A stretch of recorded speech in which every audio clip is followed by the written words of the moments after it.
ఈరోజు సర్వాయి పాపన్న గారి వర్ధంతి సందర్భంగా జరుగుతున్న కార్యక్రమంలో నందిపేట మండలం పట్టణ గౌడ సంఘం ఆధ్వర్యంలో సర్వాయి పాపన్న గారికి నివాళులు అర్పించడం జరిగింది.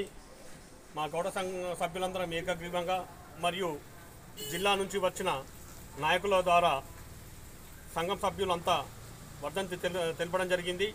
ఈ వర్ధంతి సర్వాయి పాపన్న ఎందుకోసమంటే ఆయన ఓ ధైర్యవంతుడు, త్యాగపరుడు, ఎంతో గొప్ప గొప్ప నాయకులని కాదు, ఎంతో మూర్ఖులని, అంటే చెడు చేసే కళ్ళు దాగి డబ్బులు ఇవ్వకపోవడం, కళ్ళు దాగి గౌడ కార్మికులను ఇబ్బంది పెట్టడం, అటువంటి వారిని ఎందరినో వేటాడి వేటాడి వెంటాడి వెంటాడి తన సత్తా ఏందో, గౌడ జాతి సత్తా ఏందో నిరూపించిన వ్యక్తి.